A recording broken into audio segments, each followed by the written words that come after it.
We're going to talk about the 5 laws in the golf swing, and then there's 14 principles associated with the golf swing. It's important to kind of understand it breaks down the swing and kind of tells you the physics behind golf. The 5 laws of golf are speed or swing speed, centeredness of hit, which is where you're hitting the ball on the club face, the face angle or the face angle at impact, which way is the club face, is it closed, open, square. And then we have swing path, which is the path of the club is traveling on. Is it traveling, in to out? Is it traveling out to in? Is it traveling right down on plane or on the plane, 0 to 0? And then the final law would be the angle of approach, which is more are you coming in steep, or is it more of a shallow sweeping motion, or is it more of a steeper, imparting more backspin to get the ball in the air more? And then within each of those 5 laws, each law affects either distance or direction. And it's important to understand which is which. So speed influences distance. The faster you swing the club head, the more club head speed you generate, the further the ball will fly. It's been my experience that a lot of beginners, newer people to the game, tend to swing all of their clubs with the same club head speed, and they wonder why the ball doesn't go any, why is the ball not traveling any further with my driver versus my 9-iron? And that's essentially because you're not swinging it any faster. So we want to work on increasing our club head speed to hit the ball further. Centeredness of hit has to deal with distance as well.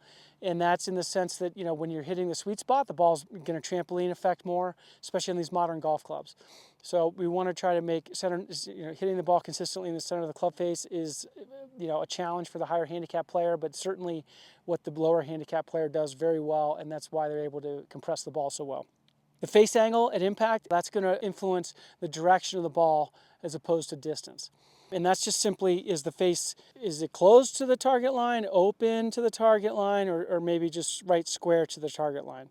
And when you match up the face with the path, that's how you hit the ball straight. And then we have the swing path, which we talked about. Is it in to out, over the top? That has more to do with direction as well than distance. And then the angle of approach affects distance, not direction. The angle of approach is simply, are you coming into the ball at a very steep angle, which might be more for if you want to move the ball back in your stance and hit a little bit lower, you might want to hit down on the ball more. Or is it more of a sweeping motion where, let's say you have a hybrid on the fairway or a 3-wood, and you're really not taking a divot. It's just more of it's a much shallower angle of approach. And that really has to deal with how much backspin, or, that's what gets the ball in the air is the backspin. And that's also why it's so important to hit the back of the ball, then take our divot, which also speaks to the bottom of the swing arc being slightly past the ball, maybe 2 inches past the ball. If your angle of approach was real shallow, you might be sweeping it, and the bottom of your swing arc might be actually right underneath the ball. So those are the 5 laws of the golf swing and things to play around with. And it's more just being aware of what affects what. So the 5 laws are speed, which affects distance, centeredness of hit, which affects distance, face angle at impact, which affects direction, swing path, which affects direction, and finally we have the angle of approach, the descending blow into the ball, which affects distance. All right, those are laws. Laws are non-negotiable. It's what they are. Now, these 14 principles of the golf swing, I would like to think of it as the components that make up an efficient golf swing. Or there's 14 parts of the swing that each one affects either distance or direction. Some of them affect both. And so I'm just going to go through them. And the first one would be your grip. So the first principle in the golf swing is the grip. We've talked about that, interlock, overlapping, whatever it is you're doing, right? Grip affects the direction of the ball, not the distance. Now the second one would be aiming. So here we have a couple sticks on the ground. For argument's sake here, we're trying to hit the ball to that green pine tree there. You'll notice I've got these 2 stakes down. The rear one's in parallel to my target line here. And aim is going to affect the direction of the ball. So, and this is where the eye dominance comes in. Let's say I'm right eye dominant, I come up, I'm trying to hit it over here towards this tree, but I look up and I aim over there. So aim is critical. You're going to hit the ball where you're aiming.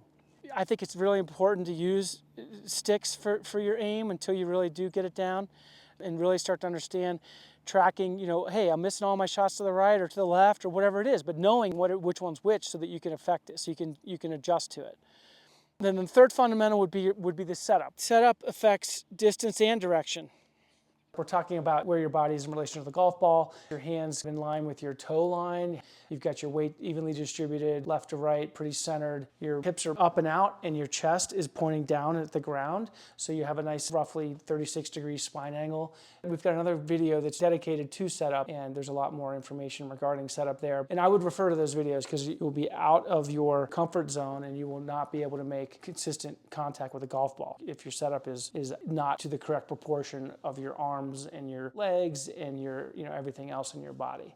Okay, so then another principle we have to the golf swing is this idea of connection and remaining connected in the golf swing. And primarily when we talk about connection, we're talking about the upper body and the arms and allowing the arms to stay connected to the body through the swing here, as opposed to getting kind of the arms out. A lot of times you'll see people lift their elbow up, the chicken wing, getting disconnected from your body, as opposed to letting your arms, if you almost had like something around your elbows here, and you make a swing with your arms kind of, you'll also see people putting a head cover underneath your left armpit to help to remain connected. So the idea of connection is just that you don't want your arms to get out away from the bigger muscles in the body, which are rotating to generate the club head speed. You want to keep your arms and body somewhat in a cohesive unit, not disjointed and separated. That's the whole idea of connection. And connection affects distance and direction. It's really important. I think connection is one of the most important fundamentals in the swing. From connection, the next one I would talk about would be the lever and the lever system in the golf swing. So when we talk about lever in the golf swing, it's the shoulder and the wrist. And it's a two-lever swing.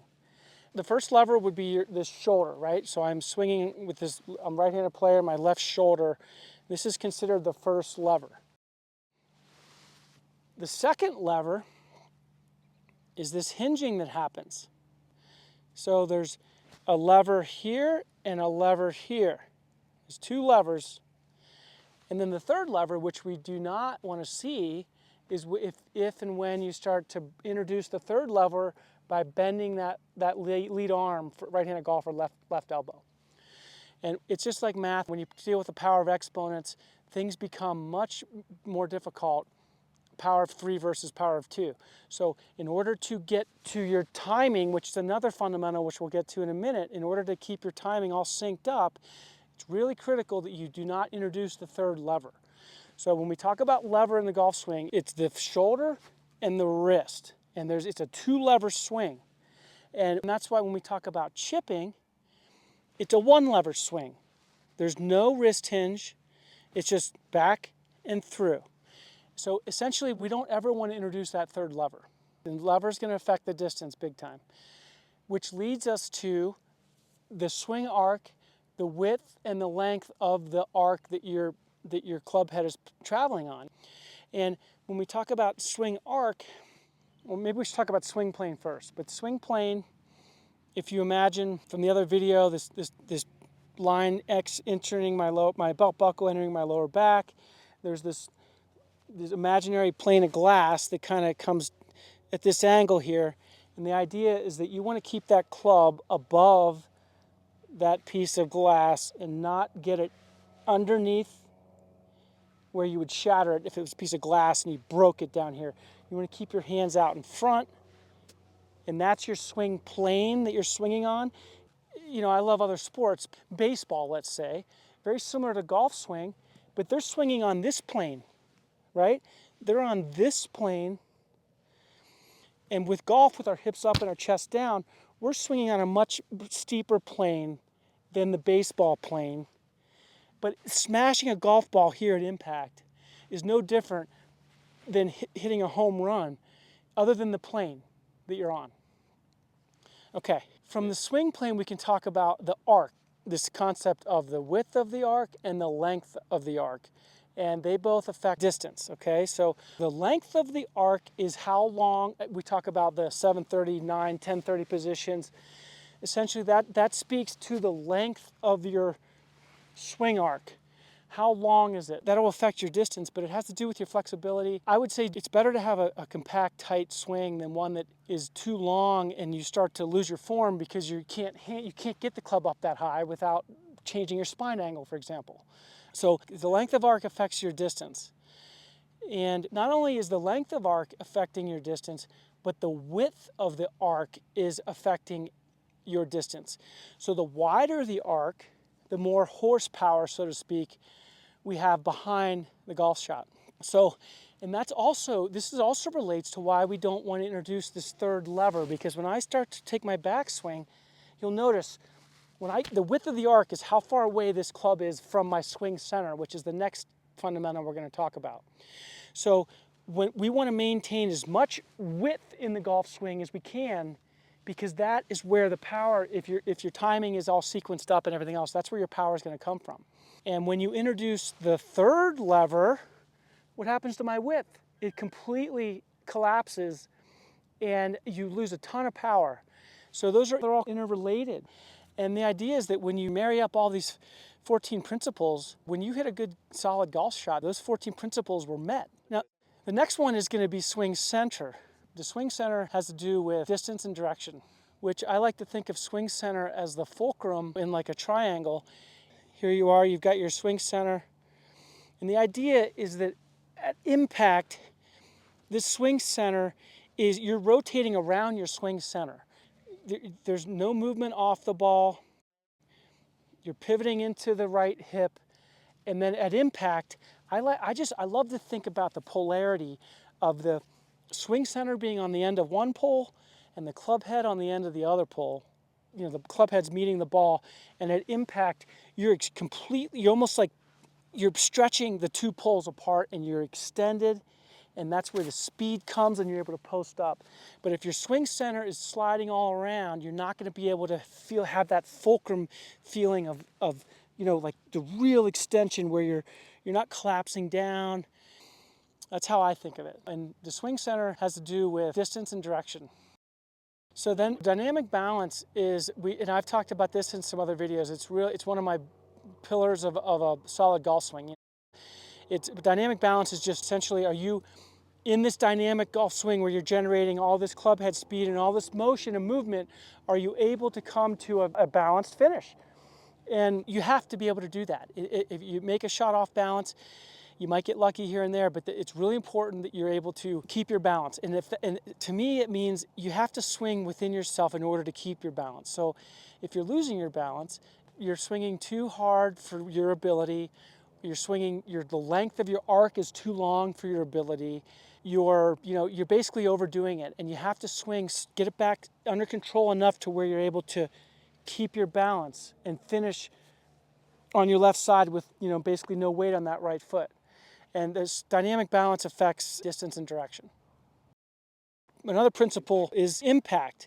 And at the end of the day, that's all that matters, is what's going on at impact is really what affects the outcome.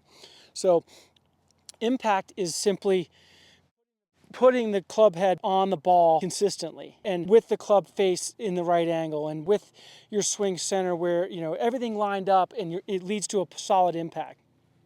The other thing you can see when you look at impact is, if you're coming in here and the club face is super shut like that at impact, then obviously we need to work on our club face angle at impact. Or if you're coming in and it's like this, right? You're looking to have impact be right on top of the ball, leading edge, left arm, shaft, right? That's impact. Most of your weight on your left side. And then impact has to deal with both distance and direction. It's the moment of truth. And then release is post-impact. There's different schools of thought on release, and should you release your hands, I like to think of it as I'm using the bigger muscles in my body, my legs, my upper back muscles to rotate around my swing center. And when I do that, I don't have to so much flip my hands over to release the club head. But because of all the rotation with my big muscles and in my lower legs and everything else, it mirrors my body. And so that by the time I'm up here, that club head is pointing up to the sky, where if I didn't release it, it'd still be out here like this. So we have to turn the club head turns over post-impact. But it's a slippery slope because once you start to flip your hands, you're introducing all this timing, and it takes more talent and more repetition to sync that up. And most of us don't have that much time to do that. You know, we don't have enough talent or time to play that way. But you'll notice there's guys that are field players, and there's more guys, you know, that are more handsy, and then there's guys that are a little more Steve Stricker-ish, you know, with less hands and less hinge and just much more body rotation, allowing the club to release as opposed to flipping it with your hands. So that's release. And release is direction. So if I'm trying to hit a fade, I might hold off my release a little bit. You know, I mean, I'm going to hold my hands. You know, I'm going to go ahead and turn my body, but maybe hold the club open a little bit. Or if I want to hook it and hit a low draw, I'm certainly going to release it a little bit more. But the release is the sense of what the club head is doing at the ball and through the ball, right? Just pass it. So the final one would be your position of the slot, which relates to with the swing plane. So if I have the plane, my swing plane drawn here, the position of the slot is about halfway down the swing, halfway down the downswing. You'll notice that how the shaft of the golf club basically is in line with my forearm, my right forearm. And that is the slot position that you want. And then you'll also notice that I've kept my secondary lever, my second lever, I've maintained that angle, this 90-degree angle. Sergio's, you really see him super, and that relates to distance. You know, you keep this angle and then you release at the last minute. So being in the slot is a real power move as opposed to, are you casting the club? If I'm casting it, releasing the second lever and breaking the plane and coming outside to in, I'm not in this power slot. I've given away all my leverage and I don't have much left for the ball. Or if I'm too shallow, if I'm too laid off here, then I'm going to have a hard time getting the club head back onto the ball. So the slot has a lot to do with direction. It can affect speed, distance a little bit by maintaining the lever longer and kind of exploding at the ball and having the club travel at its fastest past the ball as opposed to before the ball. But basically, the correct slot position halfway down would be right about where this would intersect my forearm. And it affects direction because if let's say I'm laid off here like this, I'm going to be coming in from the inside, and it's probably going to be pushing out to the right unless I save it with my release. And then timing would be the icing on the cake. Timing is putting it all together and where you need to be at impact. It has to deal with sequencing. Timing is making sure the sequence of what moves what, which we're going to get into that in different videos. I've not talked about that at all yet. But the timing is making sure that you load it into your right hip properly, and that what's moving first on the downswing, which would be the left hip, and then the arms moving last, so that you're able to sync up to this impact, this position here at impact. And timing has to deal with rhythm and tempo too. When your tempo is off, your timing will be off. If you're swinging too quickly, things get out of sync, your arms are late, ball's out to the right, try to save it with a hook. Vice versa, your arms are coming, you start your downswing by no lower body rotation, no upper body rotation, you just throw your arms at it. Now all of a sudden, things are all screwed up, your timing's all messed up, and good luck. Who knows what, all bets are off. You know, I mean, who knows what you're gonna do in order to get that club face back to the ball. Timing is both distance and direction, and putting it all together and really owning it, being able to have that internal clock in your head about what kind of tempo am I going to swing to so that I'm able to keep my balance. So those are the 14 principles, and you combine those with the 5 laws. That's the physics of a golf swing. And then in future videos, I'm going to break it down, backswing, how to sequence it, so that we are able to generate that positive timing and get our timing synced up so that we're able to maximize our distance with whatever body and talent you have. And the goal is to get the most out of it as quickly as possible. That's it for today on the fundamentals and the laws of the 5 laws of the golf swing. If you like the video, please go ahead and let us know by liking it and subscribe to our channel. And also, if you have some comments for me, that would be appreciated as well.